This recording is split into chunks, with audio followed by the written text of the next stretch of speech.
afternoon or morning, everybody. This is Christopher McKenzie from Financials for Office 365. I'm one of the solution specialists here. With me today is Senior Consultant Rocco Kutri. How are you going, Rocco? Good, thanks, Chris. Hi, everyone. Great. Well, thank you very much for everyone showing up today. We hope to give you a good education on the capabilities and benefits of the service management module within Financials for Office 365. So, let's begin. So, as you may be aware, Financials is aiming to be the accounting software solution within the Office 365 suite, complemented by all the products you can see here. Currently, we're on a Skype for Business call, and we're going to be showing you the program of Financials in a couple different ways today.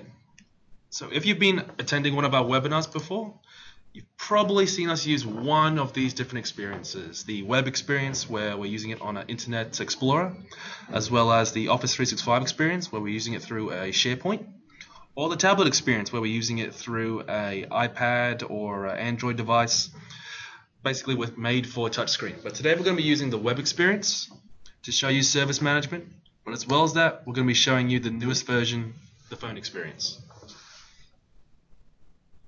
Phone experience is aiming to fill out the entire mobile solution for platforms. Now, this will be able to be downloaded from any one of the stores, whether it be Play Store or the Apple Store, regardless of what device you're on, and then downloaded straight onto your phone.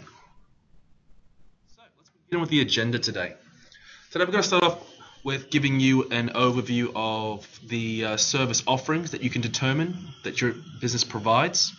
We'll go into the details in regards to service items and how Financials for Office 365 provides that sort of functionality for an SLA. And as well as that, we're going to go into a little bit of the resource management. Now, if you attended our webinar on job costing, you would have seen a little bit of this, but this is going to go a bit more expansive now. We're going to talk about how you can account for your resources capacities, their availabilities, as well as that even account for the skills that they have within the system, and then make that what matches them to the jobs that you, or the services that you make them go for. And they would just typically be service technicians.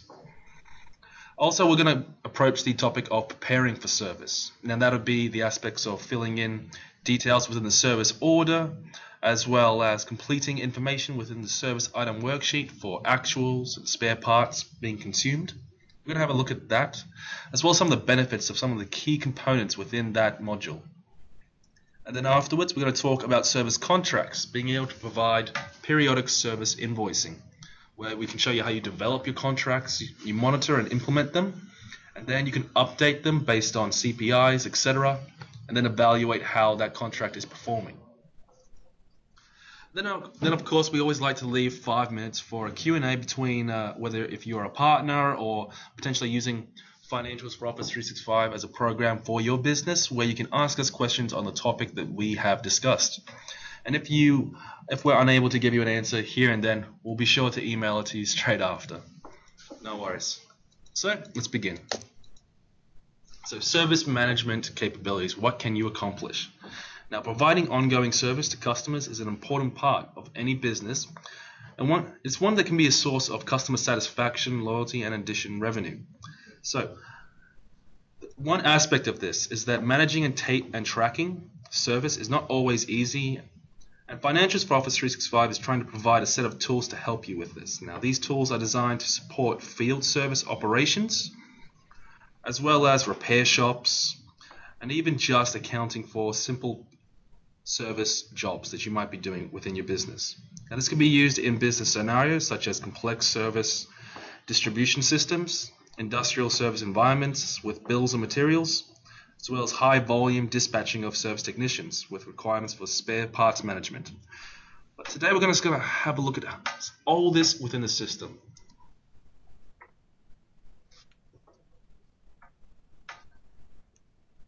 As well as providing service estimates and invoices, there's a lot in there. So, determining your services. With Financials for Office 365, you can set up standard tasks that you need to fill your customer service requirements. This is in essence the service item and what we call standard service lines. In addition, now while standardizing these codes, You can set up contracts, implement a discounting policy, and even create route maps for service employees.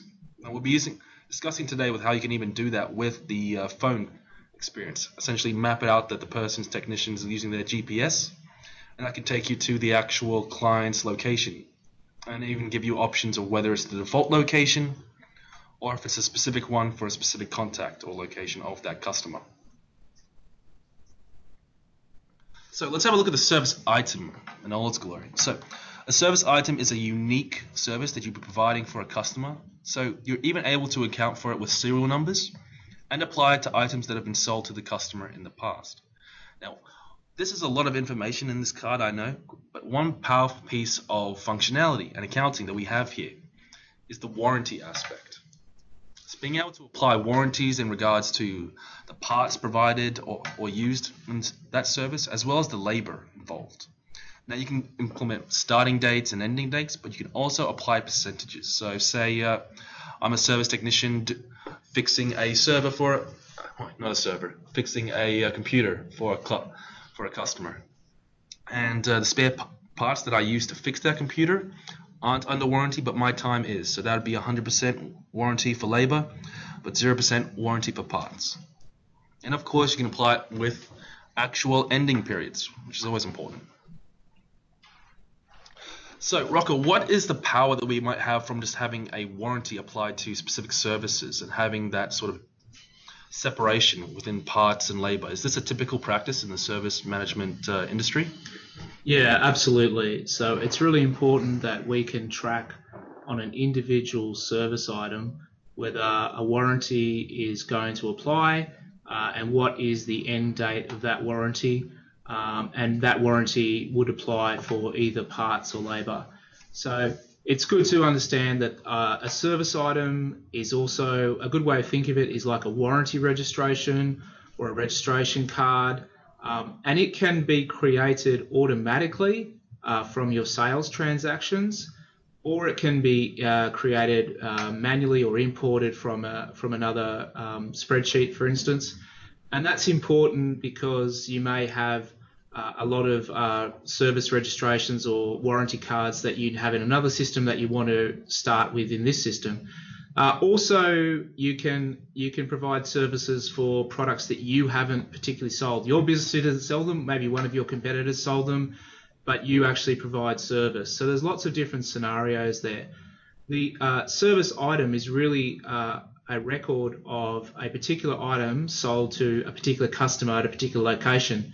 So the other thing that you can do is that you can, over the life of the service item, is that you can change who it belongs to. So it can actually be, sold to a different customer or purchased by one customer to another customer, or it may change locations and where it's installed. So all this information is very powerful and allows you to completely track, where these items are and where the warranty is and how long the warranty extends. Which is great. So that gives us a lot of capability in just this one card itself. Another actual piece of functionality that we have in here, apart from just all that Rocco mentioned, is the troubleshooting capability. So imagine someone calls up and I have to perform a service of just giving them assistance and support. So within the troubleshooting aspect of the service module, I'm able to be produced a chart of what we call a troubleshooting question A list. So a Q&A list of giving you basic questions to provide them, and then their responses determine what the next question should be.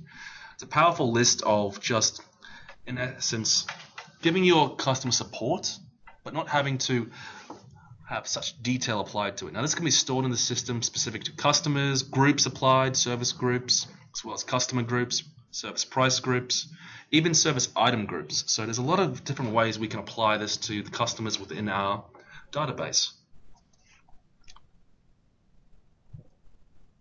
Financials can set you up with all of that, but before we go any further, let's actually hop into the program. Let's stop having a look at this PowerPoint. So what we're going to hop into today is the Dispatch Customer Service Role Center. Now, if you've seen financials for Office 365 before, you know that it's powered by Microsoft Dynamics Nav. And on top of that, it has the functionality to have a specific role center for your role. So what we're in is currently the customer dispatch role center. So this would be someone in your actual business that is sending out all your technicians. Let's use the universal search function just to bring up service items. And let's have a look at a service item card.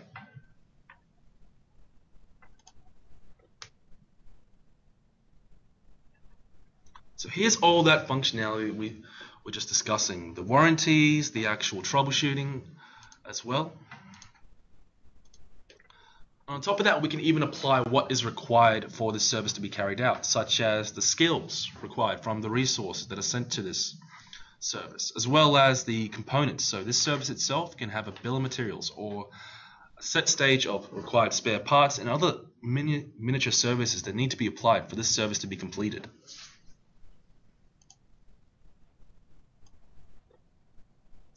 And on top of that, we can see all the other details that Rocco was just talking about. The fact that it can have a separate customer than what the item was sold as. The vendor can be separate, as well as extra details such as the sales unit costs, price, sales date, as well as installation date. So we're allowed to incorporate a lot of information in here.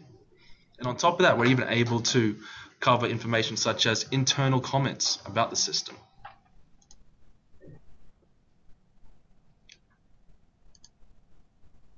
And then, of course, apply our own notes on top of that. So, Rocco, is there anything I missed? Is there any other piece of powerful functionality in regards to the service item? No, I think that's probably it. As we said there, it's an individual record. As Chris mentioned, a lot of the times you can attach a serial number to it, so it becomes, a unique reference for that customer. It could be a serial number, or if the serial numbers are not applicable, it could be a lot number or a batch number that is applied and referenced, and it gives you information and tie back to either if it was produced by you, manufactured by you, or purchased by you. So if you, for instance, let's say you have a defective product installed out at one of your customers and you need to take that defective product and return it back to your supplier. So all that information is held and tracked to make the process easy. It's very powerful in that aspect. It's really great. So, what we're next going to look at is the other side, resource management. So you can set up resource management to empower your service technicians. Now, how does it go about that? We can apply specific details to them as a resource to enable our management of them. Now, a resource can be a piece of machinery, it can be a person, an individual, personnel. But what we can apply to that resource is capacities. So the maximum amount of hours it can be utilized within a day or a week, etc. However you manage your resource management. But on top of that, we can apply skills that are essentially qualifiers against that resource, as well as specific pricing for their time when we bill them out.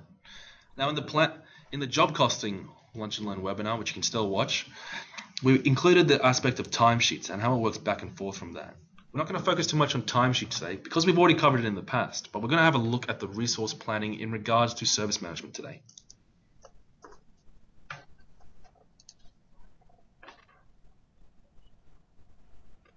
So let's hop through the navigation pane to a resource card. And let's have a look at Linda. So a resource card can have not only on top of that the skills as well as costs and price specific to that resource applied to it. It can also have locations incorporating where Linda is able to provide her services to in a geographical sense. Of course, we've got the details in regards to her personal data that you can see below, as well as the invoicing details. But on top of that, let's have a look at the actual capacities and availabilities. That's what's really important for us here today. So a resource capacity dictates the maximum amount of hours that haven't been utilized or are just in total. So right now I'm having a look at all of my resources in regards to their capacity on a monthly basis. And I can drill down to week, even day. And I can see on a daily basis that they are currently all set for 8 hours. And I could even then drill down into these amounts to see what they're being utilized for, which is always important. As we can see here, within November, Linda's being utilized. She's only got 168 hours free right now. And there we go. We can actually see those amounts of capacity entered in. So the capacity is one half of the power here. The other half is the resource availability. Being able to see when, as a resource, Linda is available to work on sales orders as well as service orders, etc. But on top of that, we can see her allocation across the board for quotes as well as service orders and her net availability in total. So Rocco, why would a dispatcher have resource availability as a very powerful component to see it in this sort of graphical view? Yeah, absolutely. So what we really are trying to deliver here is the powerful ability there so that you can allocate these jobs to people who have the availability so that your customers are going to be supported in the way that they are, so that you can meet and exceed your service level agreements, and so that you can get down to the lowest level you need to plan. So Chris has been showing us a resource, Linda. We could also run a resource group if that's more applicable. We could have, Linda and 2 other people loading up into a resource group. And then also, as Chris mentioned, if there's some particular machine or a bottleneck that people need to use to work on when they're doing these service orders, then we can also use that as a resource that needs to be booked out. So a machine that needs to be booked and allocated to particular jobs. So at the end of this, we're all about making sure that we can set expectations with your customers about when things are going to be done and correctly plan them so that we meet your customer expectations. And then from a management point of view, we're also looking for utilization rates. Linda had so many hours available. How many did she actually work and bill? And then we can obviously then split that down later on into warranty jobs and non-warranty jobs and what revenue did a person make, etc. And that's all stock standard out of the box functionality from Financials for Office 365. Being able to set up all that level of detail against a resource and being able to analyze and report on their utilization and how you've made them an efficient resource or where you can improve that efficiency.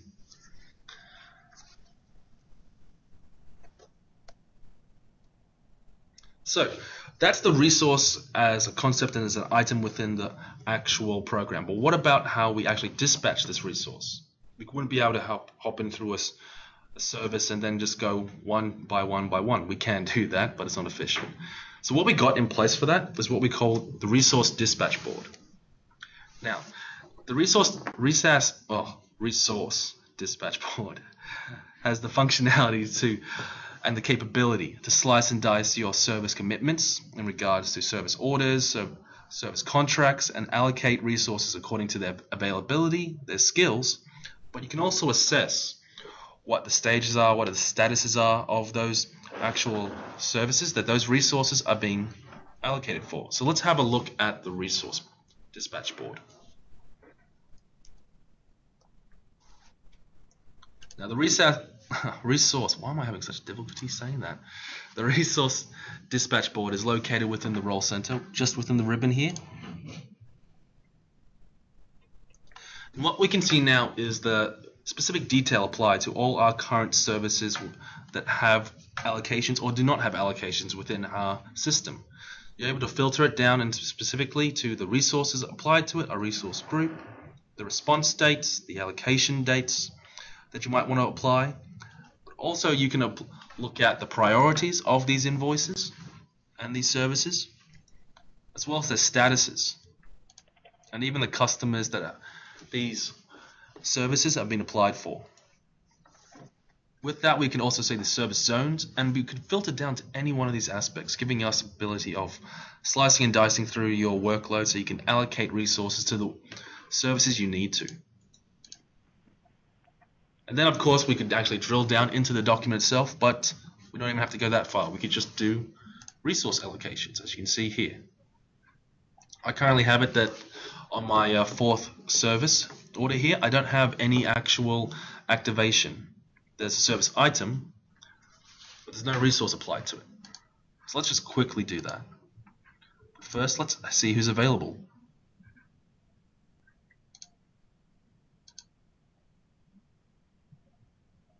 Seems to be that there's a lot of people available, but on top of that, there's only 2 within the zone, and there's 1 person that's skilled to do the job, Linda. There's no preferred resource, so let's choose Linda today.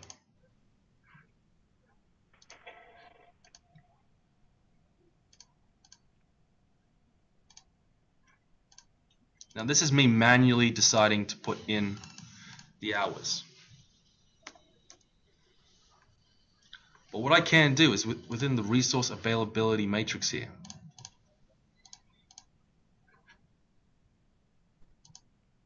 decide to allocate straight from here. So you don't even have to do all that clicking I just did there.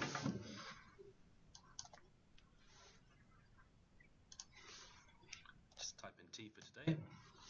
Reset. Allocate. And it's that easy. So I believe the aim here is to reduce manual entry and give you a very clear illustration of the workload, and you're trying to match it up with your available resources. Is that right, Rocco?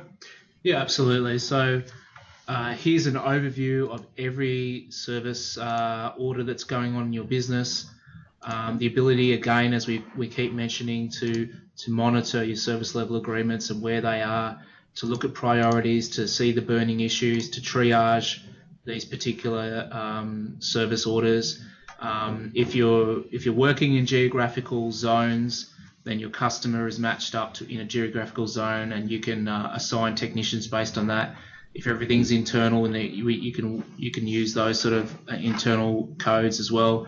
And the statuses, we've got user definable statuses there for your service orders. If something's waiting for a supplier part, you can see that and follow up. If something's waiting for customer input, we can see that and follow up. So we can filter this board, this overview, and we can take the action that we need to. And of course, we can allocate resources that get this information. Once these resources have been allocated, you can choose how you want them to view the information. It might be an email with all the job information. It might be an email with a link to open up the job in their own dashboard.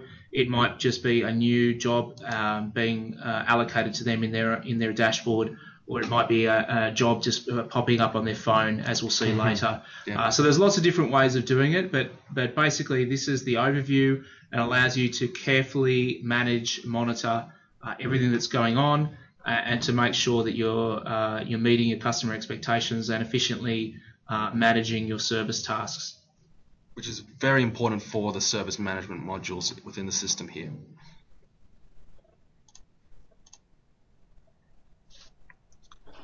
Now that's the dispatch board for resource allocation, but there's also another available window that allows us to have mass allocations like that, and that's the service task. Now it's another way to review pending service orders, and the service task window essentially allows you to see your service obligations as a service workflow in order to change the statuses and reflect the interactions with your customer. But we're going to get to that in more detail when we get to delivering your services. This is still in the allocation and dispatching aspects.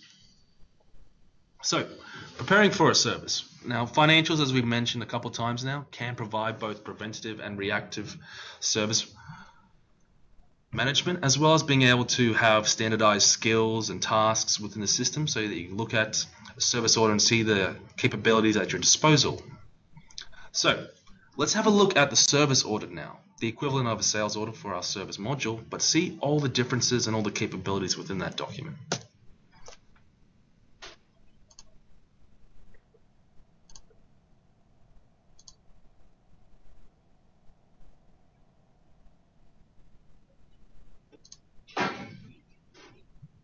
So we're currently going to have a look at a service that is in process right now.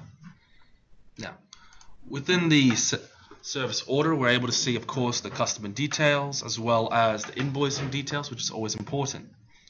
But on top of that, we've got a couple of other aspects here, the warning status. So Rocco, can you tell us what the warning status is in regards to providing information to the customer?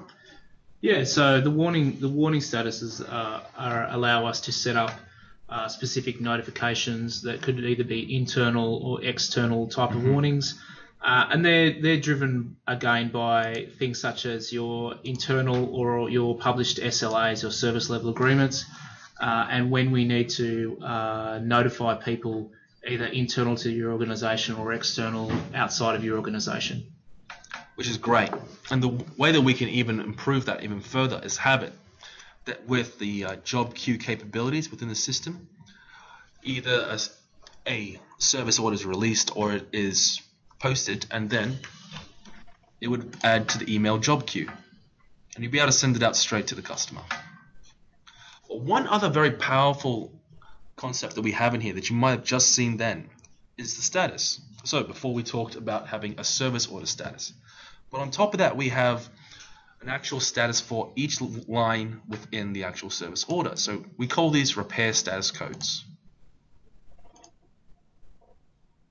So these all have a direct correlation to the actual service order's status, but this gives us an idea of what that stage within that service is at. So you always have finished, in progress, and initial repair status, but there's also other parts, such as being partially serviced, the quotation has been finished, it's been referred off to someone, and it has to be updated on that status. Spare parts have been ordered and received. If you're getting spare parts from overseas, that could take a long time, as well as waiting for the customer, which is always an important one to have. Now, these are just the stock standard statuses that you have in the system, but you can include as many as you'd like based off your business practices.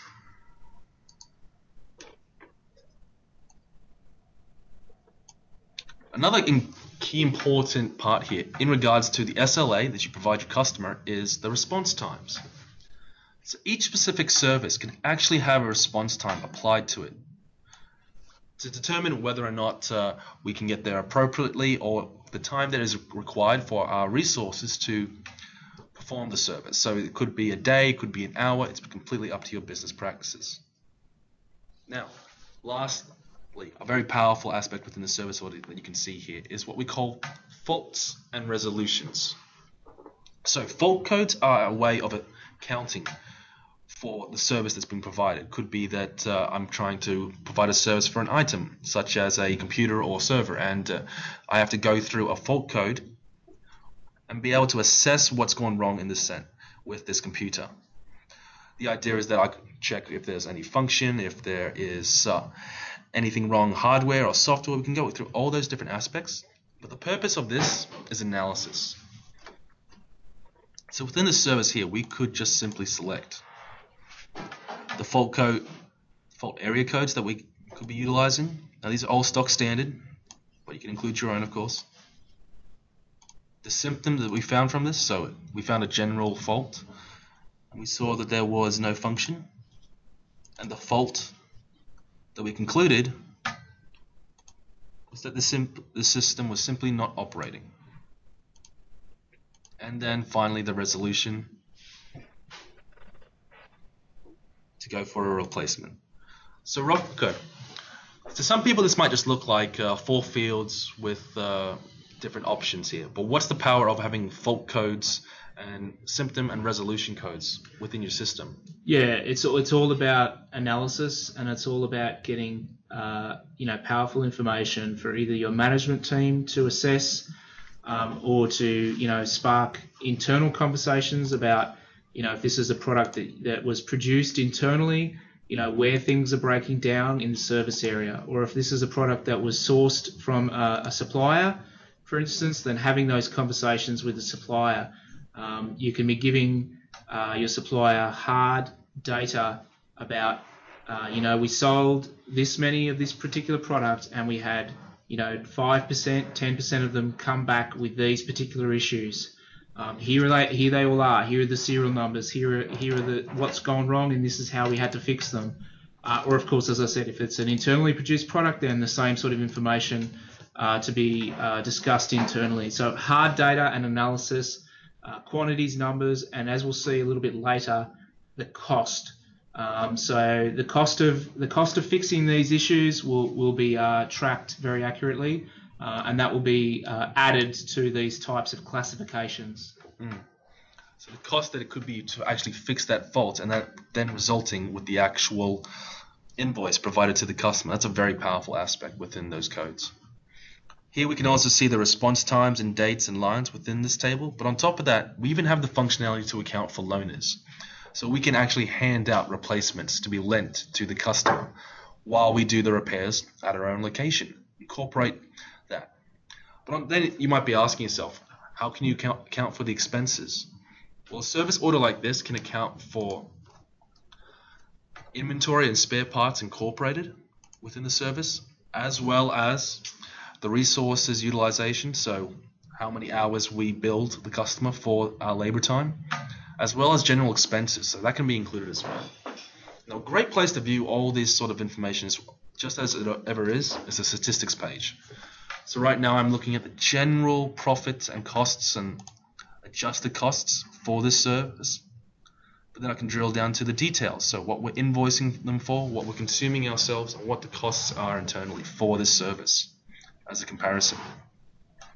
Shipping, so viewing it in a very simple aspect, so the actual shipping of this service, as well as the service line. So here we go, that's the inventory, the resources, and the general expenses all compared to each other within a table.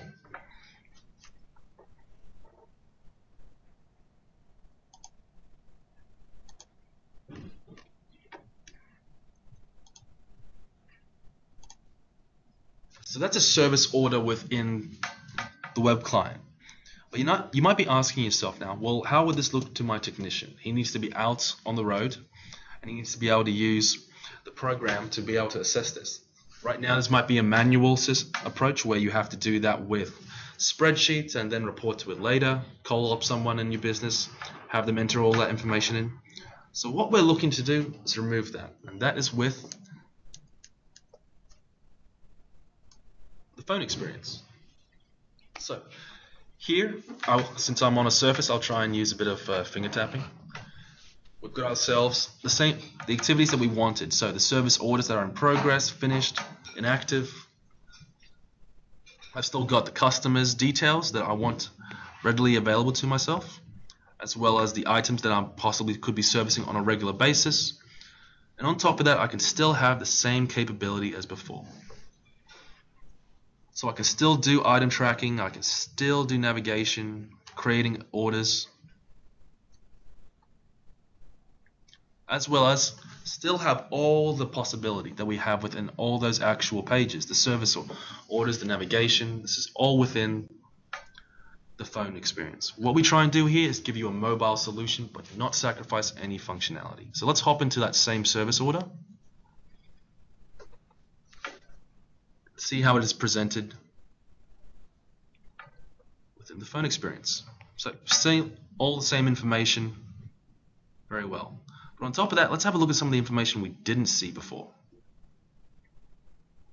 So what I can do now is I can enter in new information into the actual service itself, include more lines, include more services in case that's required, even remove ones that are there.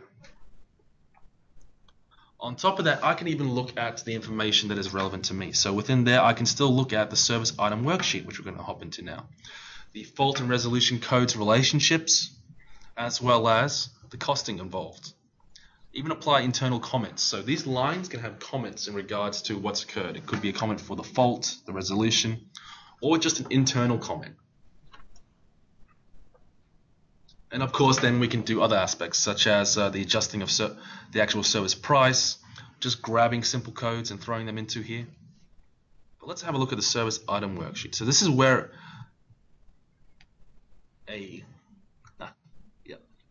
So this would be where a technician is going to go and post some consumption. So right now I've got the capability of modifying and accounting for on-site exactly everything we saw before. I can apply specific fault codes to the system now, and I can see the list just generically thrown up the way I need it to. It's not giving me it as we had in the web client, it's giving me in a much more illustrative way. As well as the resolution codes, the repair statuses can be accounted for very easily. and thrown in. But on top of that, I have now the ability to include resources and their actual consumption. So I've got Mark here being assigned for a couple hours. Not only can I include resources, but I can include costs, items, and GL account expenses. So, Rocco, why would someone on site need to be able to enter in information into a service order that hasn't been thrown into it by the dispatcher? Yeah, so you're recording the actual times, the actual products that may need to be done out on site. Often you may not understand exactly what needs to be fixed until you're there, and then you can test the components and pick exactly what spare parts you need. Or the estimated hours might have been 4 hours, but you might have needed to spend 3 or 6 or something different to the expected time. So here we're able to insert start fees or call out fees, as well as time, as well as materials, in a very convenient way. There's no more manual paperwork at the end of this service. You can email a copy to the customer, and it's all done. The other thing here is we can pick locations. So if the parts were coming from the service technician's van, we can track that, and we can do reordering for the van, so keep minimum order levels and things like that. In that way. Or alternatively, if your current process involves the technician taking all the bits and pieces, the parts or the spare parts that they need, they can do so at the beginning of the service order and consume the spare parts before they start the actual service. So really, the processes are available in exactly the way that you may want them. Which is very powerful, because now there's no longer someone calling up the office saying, is this on warranty? They can just look at their phone, see the tick, see the response date and time that's needed, and the priority, and how many times this item has been serviced in the past. It's a lot of power that we have there.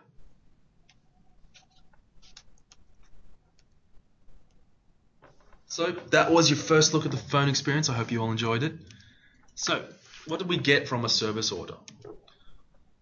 Not only do we get the service order statuses and priorities to organize your service management, but we also get repair statuses that directly illustrate either what stage that service order is at, or the different stages that any of the different services being provided are at. And we can actually filter down and then assort our services based on those details. We also get the power of response times, starting times for complete time management, having the SLA being met at every detail, as well as fault and resolution codes to provide us with that service analysis and being able to see what's been happening. Truth be told, if you had something like an old computer finding the same fault, you're naturally going to want to be able to do something about it. And then the service item worksheet, where we can account for the consumption and the actuals on site. So it's a very powerful bit of functionality there. Do you think I missed anything, Rocco? No, that's absolutely right. Yep. The next stage is typically fulfilling services and customer inquiries. So we must be able to interface with a customer request for a service, and that service is usually translated into the service order that we just went through. Now, this is made to be both preventative or at the customer's request, or as part of a contract, which we haven't touched on yet. So financials for Office 365 can provide service contracts. Now, this is being able to establish the periodic invoicing that you might have with a customer. You can send an invoice to your customers at any time or create invoices periodically. So we're going to have a look at that periodic aspect within a service contract. So one way to set up a service management basis is standard contractual agreements, as you may be aware. We have a certain level of service expectations. Now, you might want to monitor your contracts and update them, then evaluate them, so that you can ensure that your service contracts and your service delivery is as efficient and as effective as possible. So let's hop into a contract now. We'll have a look at some of the powerful functionalities that we've just mentioned, but there's also the capability to do this on a batch level. So we're going to have a look at a couple of different functions now.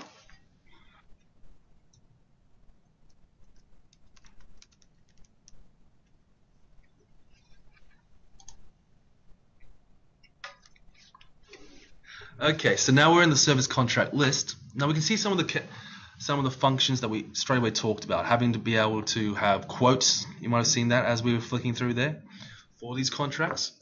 Let's hop in and let's have a little bit more of an in-depth look. Now you can have different statuses that wouldn't usually apply to a service, such as the fact that it is open or that it is locked or that it's been signed. You can incorporate all of that within the system. So you could have it that this contract needs to be signed off on, and then we attach that actual signed physical contract through a link that could be saved to your SharePoint, possibly. But on top of that, we can incorporate all the information that we just saw before, the fact you can have different actual invoicing as well as shipping, but the service. So now we're getting to the nitty-gritty details of an invoice in regards to a contract. So could be that we want to apply annual amounts, invoicing periods that are either monthly, weekly, etc.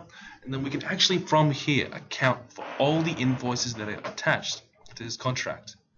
Whether or not they're prepaid, if we include the details of this actual service within the invoice itself, if we want to consolidate them and invoice this person straight away, or even if we just want to have those details on the contract. Now these are all the different options of information you could throw out, as well as being able to do a price update on a periodic basis, whether it be annually, so you can have a CPI applying to your contract, and then being notified of the next update date that is going to happen, as well as the expiration details here. So that's all the detail that we can apply to a contract. But let's also look at one very powerful piece of functionality, and that's what we always try and say there, that there's an ease of use when using this program. So straight away when I try and create a new service contract, it asks me if I want to use a template. And that template can be created by you, but the stock standard ones that we have in the system have been used on a quite regular basis. And that's whether or not this contract is prepaid, non-prepaid, hardware or software. And that then leads off into information such as the invoicing period, as well as information thrown into this contract. That leads to the servicing period, as well as the starting date and then the contract expiration date. So Rocco, what features within a contract that we're seeing in the program right now might be extremely relevant for someone that is trying to plan ahead for their contracts and trying to manage the services that they're providing on a periodic basis in an efficient way? Yeah, so these service contracts allow us to do, preventative type of servicing. We have two aspects to it. We have the billing arrangements, and then we have the service obligations. And as Chris said, the billing arrangements, it could be a prepaid contract that you bill every quarter or every 6 months. And then there could be a service obligation to provide service every quarter or every month or every week, or any sort of combination of time you want there. Important to note that when we're talking about the financial implications, if you do have a contract that is, say, prepaid, and you have a prepaid contract per year or every 6 months, but you provide service, once a month, then all the financial transactions are actually accounted for in our system.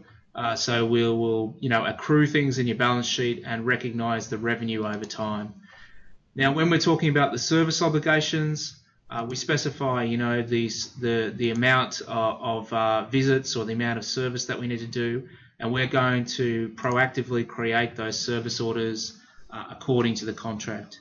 Now, over time, the contract can grow or shrink. We could add new items to be serviced, or we could reduce the amount of items that are serviced. So these contracts have a life cycle, and they can have our items added or reduced, or prices can go up or down, usually hopefully up in things like CPI or an agreed amount. Mm-hmm. And on top of that, we can still, of course, have the same functionality to visualize all the information about this customer that we're doing within this contract itself. So we can see their balances and all their statistical information thrown up through an actual fact box. Now, naturally, we want to be able to assess this contract on its effectiveness. Now, there are a couple of ways we can do that. There is the service statistics, but there's also what we call the service trend plane. Trendscape. So what this does is tells us either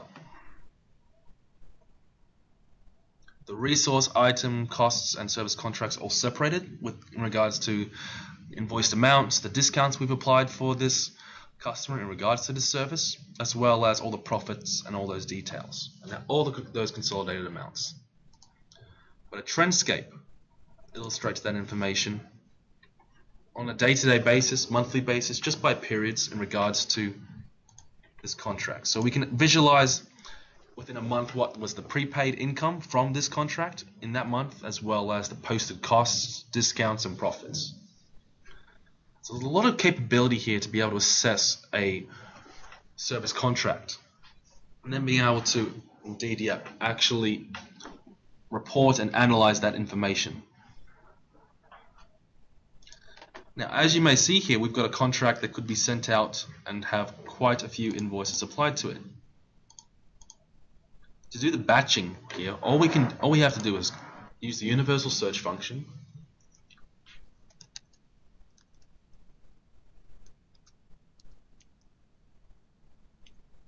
We have the capability to create service orders or even create service contracts on a batch level for contracts here. Let's go for the invoices this time.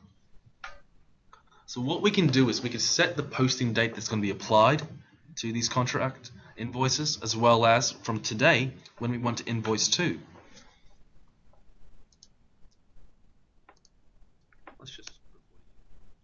Now from there we could even go further. We can choose to create the invoices or even just print them off. And then we can choose who we're going to apply this to. It could be a specific customer, it could be to a specific service group. We've got the capability of doing this to anyone, or filtering it down to any one of these pieces of information that could be applied to a customer with their contracts that you can see here. But on top of that, we can actually schedule for this to happen. We can throw this in our job queue, and we can schedule that it's going to happen on a daily, monthly, weekly basis, having it start at a specific time, on a specific date, and then even set when it's going to expire. And even then put down the output that we're going to have here, whether it is just an actual report or if it's just processing this job, or even just the suggestion to process this job. We can throw all that information into the system. So that's how we can batch create those invoices for this service contract. But on top of that, we can actually see all those invoices within this contract itself, drill down,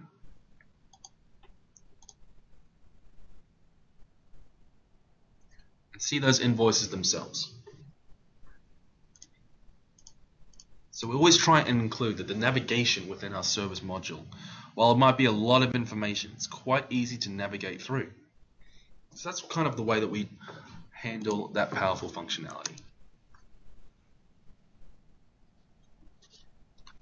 So we've just gone through service contracts and had a look at details of just doing that periodic invoicing, as well as providing them with the capability to have preventative maintenance, as well as having invoices sent out on a periodic basis. That's just one way that you could utilize the system, and this is what we found as the best practice, using start dates, invoicing periods. What are the benefits there? Being able to take that powerful functionality in regards to the capabilities to template, batch invoice, and post service discounts, as well as CPIs, and then easily enter these functions within the system and try and make them as user-friendly as possible. Then take that functionality and make it scalable for the available functionality that we have in the system to match your business practices and requirements. So that's what we can actually say from here. We believe that the service module within Financials for Office 365 has powerful functionality, ease of use, and is scalable to your business practices. So, agenda for today. We went through a quick introduction on everything, talked about service items, SLAs, resource management, as well as how to prepare for a service, the actual service order itself, and then on top of that, the service item worksheet. Then we went through the contracting capabilities within the program. Well, looks like the next thing to do is to have an attendee Q&A. So, if you've been listening to everything that we've been saying, and there's been quite a bit of me, I will admit, please feel free now to ask us some of the questions on what you've seen. Albert, do we have any questions at this point? Yeah. Peter asked a question about what capabilities are there for customer self-service, i.e. customer portal to lodge service requests? To launch a service request. Okay. So, if we're looking for a customer portal to lodge like service requests in terms of anything that comes up. So at the moment there isn't a customer self-service portal, but what you can do is that if you had an existing portal, you can upload the requests as service orders, and then additionally, I guess if you want to use if you want a portal to extend the functionality, then that is an additional module, I guess, that's not included in the base product. But the powerful functionality is there, is that we can grab that information from what you're currently using and then map it to create service orders within our system. Another question that came up is the repair status updated automatically? It typically wouldn't be updated automatically. You could just have it that someone is hopping in, visualizing it, then just clicking. So the idea is there that I would be with my phone doing the repair, and that I can just set up that, okay, I'm now waiting for spare parts. That'll translate to take the service order status and put it as pending or as still in progress. Now the automatic function there is that it's going to be visualized by the dispatcher straight away. So the person having the capability with that mobile solution really does assist us in making it occur. Now, if you need it for an automatic process, it's always dependent, I guess, on what you're doing as a service. But that's how you would do it for repairs or a service technician being out on the site. So, looks like those are the current questions that were thrown at us during this webinar. If you have any more questions in regards to what you've seen here, please feel free to email us or even just hop onto the website and utilize our live chat. Alvin and any member of our team and his team will be happy to answer your questions. Well, that's the Financials Lunch and Learn for this week. We hope you've enjoyed it. I believe next will be a Lunch and Learn in regards to the Flash methodology that we utilize to provide financials for Office 365. Rocco, is there anything else you'd like to add before we hop off now? No, thanks everyone for your time, and hope you enjoyed those pieces of information. No worries, great. Thank you everyone, and I hope you have a good day. Thank you, Alvin, and we hope to hear from you all soon.